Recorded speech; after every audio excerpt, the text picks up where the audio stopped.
Dimensioning से संबंधित जानकारी देंगे। जो वास्तु चित्र जो पेपर पर बनाए जाते हैं, प्रदर्शित किए जाते हैं, उसमें विमांकन किस प्रकार किए जाते हैं, यानी माप किस प्रकार धरे जाते हैं, उनसे संबंधित जानकारी है।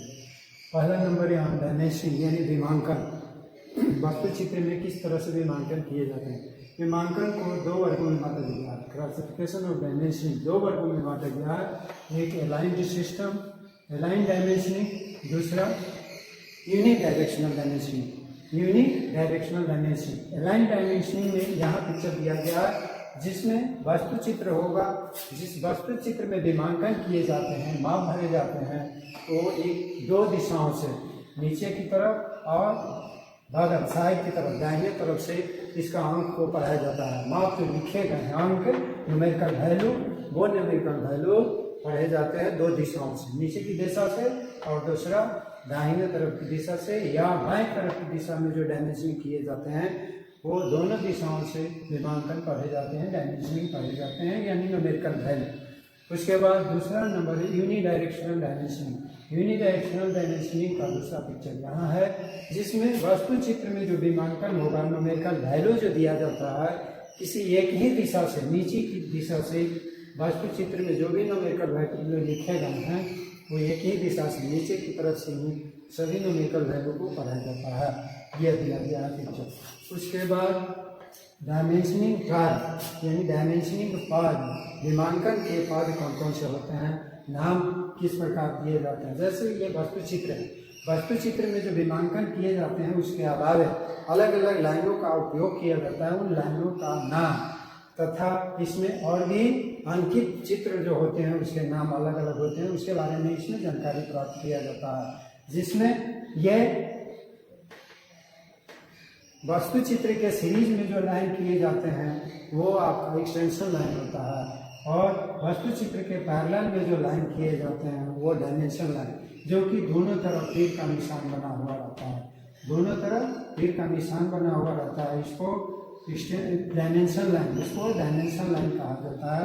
और ये दोनों तरफ तीर का निशान जो बना होता है 3:1, 3:1 के रेशियो में बनाया जाता है। यानी ये तीर का निशान जो है, ये डायमेंशन लाइन, ये एक्सटेंशन लाइन, तीर का निशान जो होता है इस प्रकार लगभग 3 मिलीमीटर और 1 मिलीमीटर ऊपर 1 मिलीमीटर नीचे, यहाँ से इस प्रकार लाइन को और फिर इसी को घूम जाएंगे और इसको कर्व कर देंगे। इस प्रकार तीर का निशान 3:1 के रेशियो में इसलिए बनाया जाता है कि ये दो तीर बने, ये दो तीर बने, एक पहला तीर ये बना और दूसरा ये घूम जाता है, इसीलिए इसका अनुपात में वैल्यू दिया जाता है 3:1, यानी लंबाई 3 मिलीमीटर, 1 मिलीमीटर इस डायमेंशन लाइन से, 1 मिलीमीटर ऊपर और 1 मिलीमीटर नीचे चौड़ाई इसका होना चाहिए, तीर की लंबाई होना चाहिए 3 मिलीमीटर। तो यहाँ उसके अलावा ये एक्सटेंशन लाइन और ऑब्जेक्ट लाइन, ये ऑब्जेक्ट लाइन है, ये एक्सटेंशन लाइन है, इसके बीच की दूरी यानी गैप, ये जो गैप होता है 1 मिलीमीटर, 1 या 2 मिलीमीटर का गैप होना चाहिए, 1 या 2 मिलीमीटर का गैप होना चाहिए। जबकि ये ऑब्जेक्ट लाइन और ये डायमेंशन लाइन, ऑब्जेक्ट और डायमेंशन लाइन के बीच की दूरी होना चाहिए 5 से 12, रेशियो है 5 से 12 मिलीमीटर। साधारणतया ये 8 मिलीमीटर दूरी रखा जाता है। यह दूरी ऑब्जेक्ट और डायमेंशन लाइन के बीच की दूरी 8 मिलीमीटर रखा जाता है जनरल, साधारणतः। जैसे जैसे पिक्चर बड़ा होते जाता है इसकी दूरियां बढ़ते जाता है, यानी 12 की तरफ तो बढ़ते जाएंगे। ऐसे ही ये 5 मिलीमीटर मिनिमम है, लेकिन 5 मिलीमीटर डायमेंशन और ऑब्जेक्ट लाइन के बीच दूरी देते हैं तो इसमें अंक लिखा जाएगा 3 मिलीमीटर, क्योंकि ये दोनों तरफ न्यूमेरिकल वैल्यू के दोनों तरफ जगह स्थान रिक्त होना चाहिए। लेकिन यदि हम 5 मिलीमीटर देते हैं, 3 मिलीमीटर का वैल्यू लिखते हैं तो बहुत कम यानी छोटा अक्षर दिखता है, लेटर न्यूमेरिकल वैल्यू जो हो जाता है बहुत छोटा है। इसीलिए इसका साधारणतया जनरली रूप में ये 8 मिलीमीटर रखा जाता है, जिससे कि 5 मिलीमीटर का न्यूमेरिकल वैल्यू लिखा जाएगा, जिससे कि ध्यान में स्पष्ट दिख पाए। वैसी स्थिति के लिए यहाँ 8 मिलीमीटर दूरी रखा जाता है। यह शॉर्ट एक्सटेंशन लाइन है, ये लंबा extension line, long extension line है, ये न्यूमेरिकल वैल्यू है, यानी यहाँ से यहाँ दूरी का ये लिखा गया है न्यूमेरिकल वैल्यू, यानी अंक लिखे गए हैं, यानी यहाँ से यहाँ का दूरी ये है और यहाँ से यहाँ का दूरी यहाँ लिखा जाता है। यहाँ से यहाँ का दूरी हॉरिजॉन्टल रूप में जो है हॉरिजॉन्टल डायमेंशनिंग करके इसका मेजरमेंट लिखा जाता है, और वर्टिकल जो मेजरमेंट देना होता है वर्टिकल रूप में डायमेंशन लाइन दे करके उसका न्यूमेरिकल वैल्यू लिखा जाता है। ये आपका हुआ डायमेंशनिंग कर्व, यानी विभाजन के पार ये सब पद है। उसके बाद यहाँ अरेंजमेंट ऑफ डायमेंशनिंग, डायमेंशनिंग को अलग अलग तरीकों से अरेंज किया जाता है। वो अरेंजमेंट के लिए पहला नंबर है सीरीज, पैरेलल, कंबाइंड,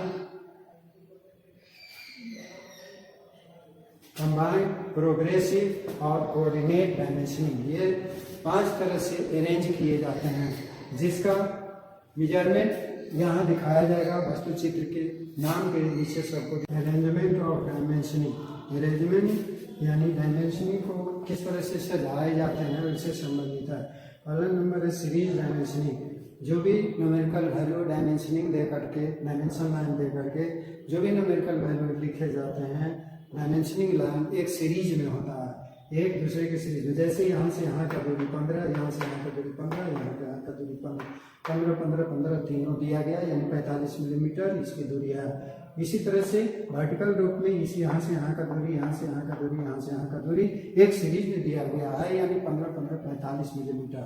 उसी तरह से दूसरा है पैरेलल डायमेंशनिंग, इसमें जो भी डायमेंशनिंग किया जाता है वास्तु चित्र का एक दूसरे डायमेंशन के पैरेलल में, यानी यहाँ से यहाँ का दूरी ये 15 है, तो यहाँ से यहाँ तक का दूरी 15 दूनी 30, यानी ये 15 और ये 15, यानी डायमेंशनिंग जो दिया जाता है डायमेंशन लाइन एक दूसरे के पैरेलल में लाइन करके डायमेंशनिंग यानी न्यूमेरिकल वैल्यू लिखे जाते हैं, यानी पैरेलल डायमेंशनिंग में।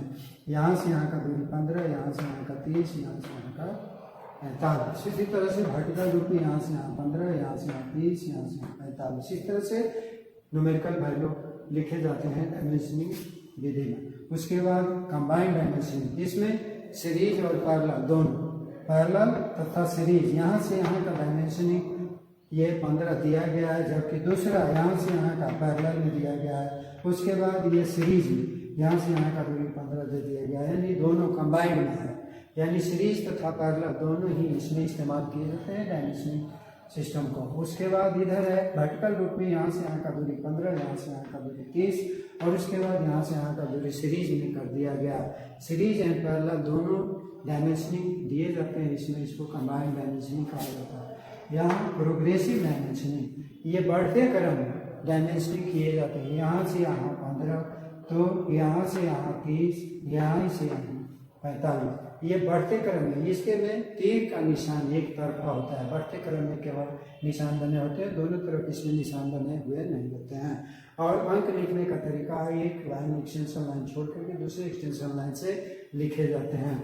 यहाँ पर उसी तरह से 15, 30 और 45 इस तरह से एक ही तरफ तीर का निशान बना करके बढ़ते क्रम में डायमेंशनिंग को किया जाता है, न्यूमेरिकल वैल्यू को लिखा जाता है। नेट डायमेंशनिंग, जिसमें वस्तु चित्र में मार्किंग किए जाते हैं, यानी कोडिंग किए जाते हैं। वस्तु चित्र में केवल कोडिंग किए जाते हैं, साइज एक अलग ब्लॉक बना करके उसमें साइज भरे जाते हैं, इसलिए इसको कोऑर्डिनेट डायमेंशनिंग कहा जाता है। यानी वस्तु चित्र में केवल कोडिंग किया जाता है, कोडिंग करने के बाद वही कोडिंग के द्वारा यहाँ पर डायमेंशनिंग किया जाता है। जैसे इधर एक्स की तरफ यहाँ से यहाँ की दूरी सेंटर निकालना होगा, तो यहाँ से यहाँ का दूरी, यहाँ से यहाँ का दूरी, और इधर से ये दूरी, यहाँ से ये दूरी जानकारी रखना होगा।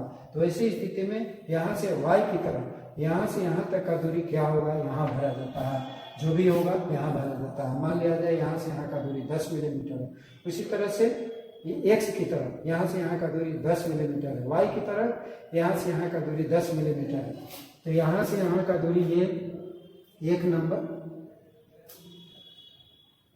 2 नंबर में यहाँ से यहाँ का दूरी 10 मिलीमीटर है, और वाई में भी 10 मिलीमीटर है, यानी यहाँ से ये 10 मिलीमीटर माप करके ये लाइन, और यहाँ से ये 10 मिलीमीटर माप करके ये लाइन किया जाता है, जिससे ये सेंटर मिल जाता है। उसके बाद यहाँ पर नीचे एक और कॉलम बना होता है जो रेडियस के लिए इस्तेमाल किया जाता है।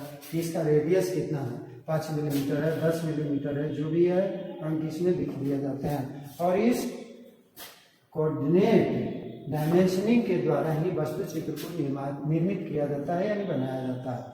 वस्तु को बनाया जाता है या वस्तु चित्र को बनाया जाता है। वैसी स्थिति के लिए कोऑर्डिनेट डायमेंशनिंग का इस्तेमाल किया। जैसे ये 3 नंबर है, 4 नंबर है, 1 नंबर है, 2 नंबर। 1 नंबर में यहाँ से यहाँ की दूरी जानना होगा।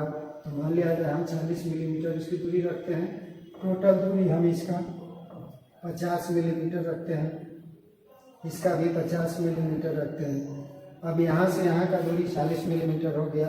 1 नंबर कोडिंग किया गया। 1 नंबर 1 नंबर का यहाँ से यहाँ का दूरी 40 मिलीमीटर और ये इधर से x की तरफ x की तरफ है 10 मिलीमीटर, y की तरफ है 40 मिलीमीटर। x की तरफ 10 मिलीमीटर, y की तरफ 40 मिलीमीटर। यहाँ से यहाँ का दूरी 40 मिलीमीटर और y की तरफ इस तरह से 10 मिलीमीटर, ये इसका 10 मिलीमीटर, x की तरफ 10, y की तरफ 40 मिलीमीटर। इस तरह से डायमेंशनिंग यहाँ कोडिंग में किया जाता है और कोडिंग के द्वारा ही इसमें वस्तु चित्र को बनाया जाता है। यह आपका डायमेंशनिंग सिस्टम है।